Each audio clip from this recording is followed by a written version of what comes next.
I was in the very same place that the revolution took place last in 1989, 25 years ago, on the 16th of December 1989. And I was in the Revolution Museum in Timisoara just this week gone.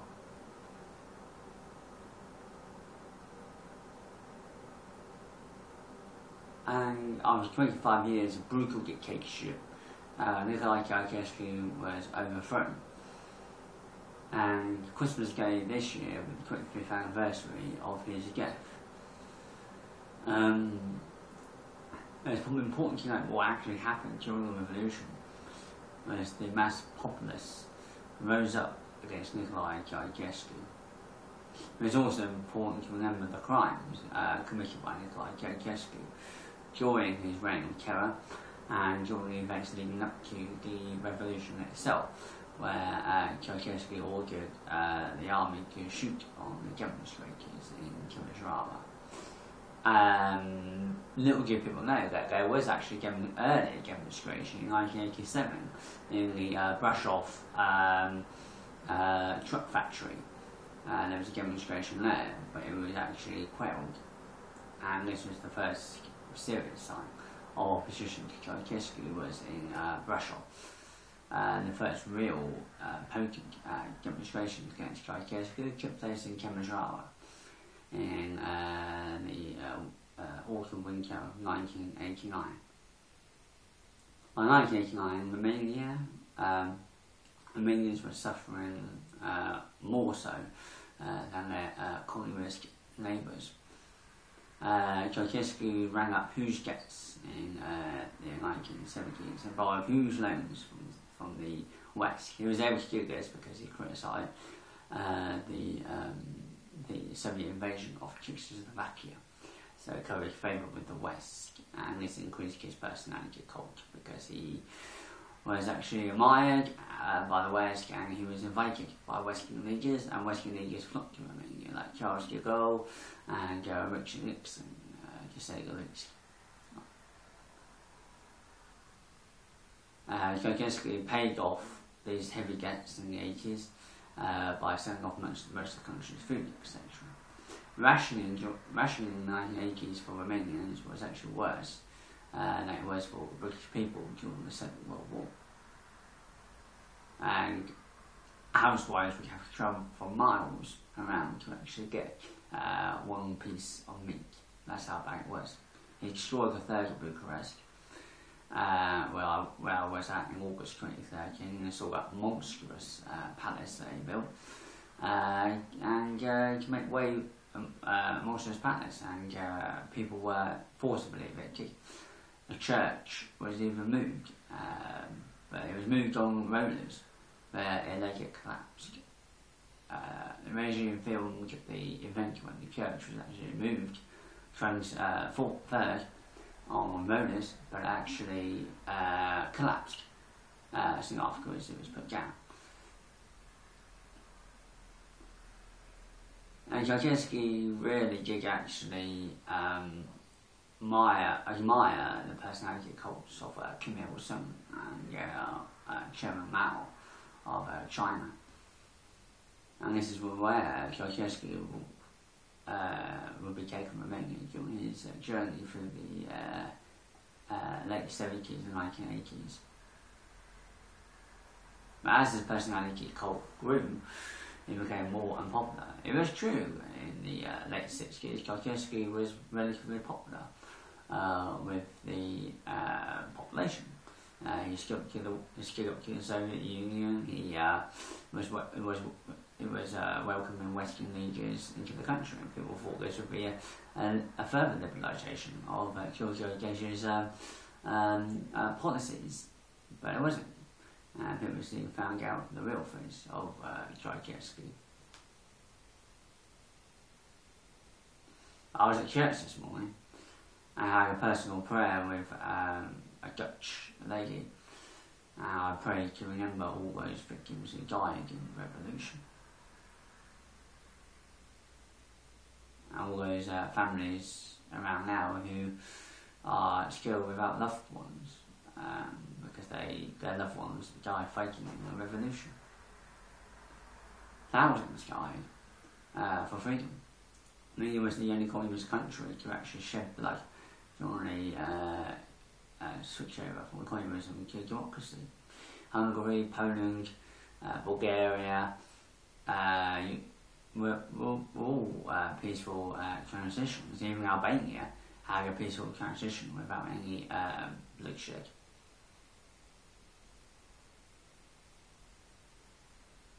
Romania was in the news, obviously, in these headlines because the revolution was so bloody, etc. Because it involved so many deaths. It was called the television revolution because majority of the events were captured on television, and it was extraordinary mass media footage of the revolution, and you could virtually watch the day-to-day events of the revolution on television because there was always be news reports. Like a bunch of former communists that took over from Ceausescu soon after he was shot, I believe actually stole the revolution from the people. Ceausescu, soon after the NSF was clamping down on free speech and got the miners to beat up the students and pro-democracy demonstrators because majority of the Romanians knew that this government was not actually for democracy, and it was smoke and mirrors basically with Ceausescu and his NSF gang. But finally, real democracy did arrive in 1996 with Emil Constantinescu. The Romanian people have had a long, tough road to real, proper democracy, even now. Even in the last presidential elections, where you had the socialist candidate Victor Ponta, who was actually bribing people with meat from the back of his car. In this country, that would be illegal, and obviously, if Miliband or David Cameron was doing that, I think almost they're going to be in jail for electoral fraud.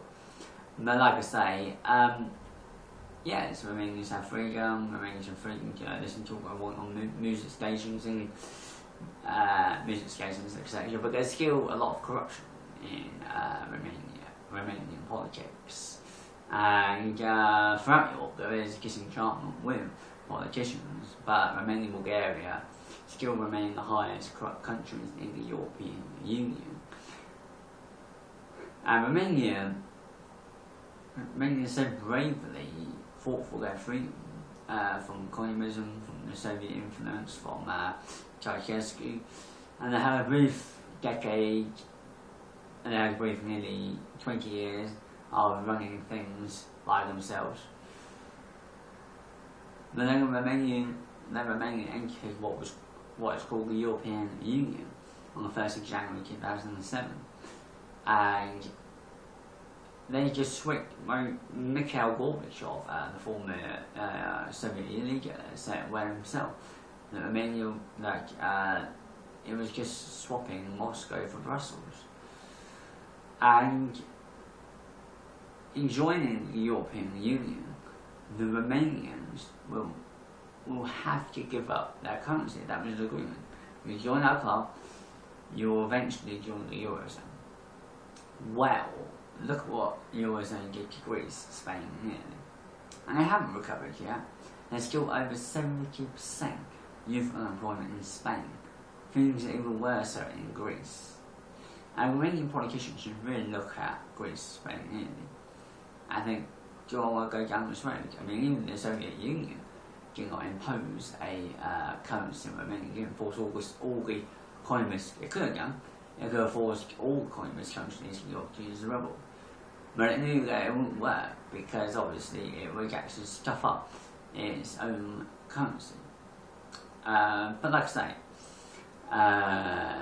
there is freedom in Romania, there is democracy in Romania, but I think it has to be, more work has to be done to make sure it's 100% democratic, and not with parties bribing voters with packs of meat in the back of a car.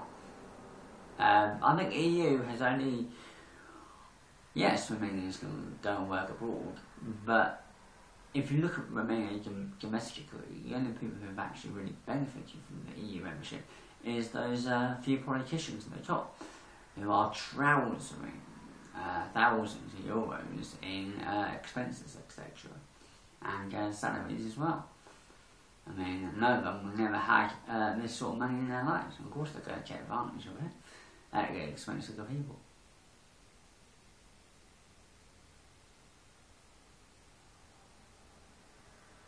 And I really noticed that this is the Kingdom of Romania flag. I'm personally in favour of Romania becoming a kingdom again. And she became a monarchy straight after the revolution. And if Ionescu actually had a decent bone in his body, he would have actually invited King Michael with open arms and invited him to actually take over as head of state with him as Prime Minister. Obviously that wouldn't happen, obviously, but that's wishful thinking of what should happen. But like I said, we should never forget the victims of the revolution. And those who were piled into mass graves, those who were put into boxes, who were shot at. I remember the revolution, and one reason why the revolution was so bloody was because Ceausescu actually created a massive secret police force, which actually, because he didn't trust the army, this is exactly what Hitler did, the SS, because obviously Hitler had the SS, which obviously, because Hitler feared that some of his army generals might actually conspire to actually overthrow him, so that the SS was his personal bodyguard. And then Ceausescu did the same with the Securitate, the secret police.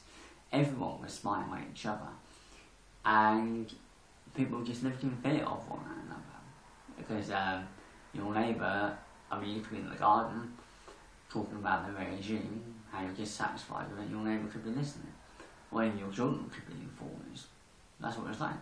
And there was a massive phone tapping bugging system operating within Ceausescu's Romania. And not forgetting those thousands of orphans, because Ceausescu actually forced mothers to have 5 more children, and the majority of them couldn't afford it. So many of the children ended up in orphanages, very destitute orphanages, and where infants were forced to actually lay on piss-up mattresses, etc., and have cold baths as well. And over 1,000 women over a 25-year period, I think it's probably 10,000 women probably, over a 25-year period of Ceausescu's rule, who died from botched abortions because he made abortions illegal in 1966 due to the influence of his wife, Elena Ceausescu. And for 25 years they lived a life of luxury and pleasure. And they built huge palaces, stayed in the royal palaces, and just lived a life of luxury. All the Romanians were going hungry. And Ceausescu had these 2 black dogs that were present from Queen Elizabeth II, and he fed these dogs the finest meat joints. Well, it was very hard to come by meat for ordinary people.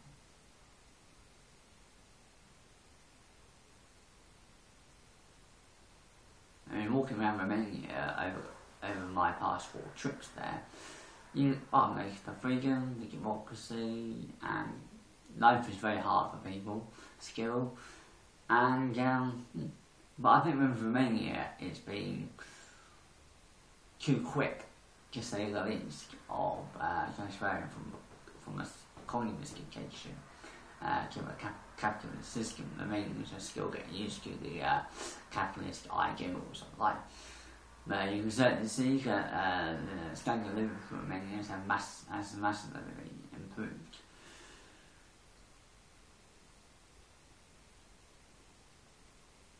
Romania must not allow itself to become a satellite of the European Union, like it is fast becoming.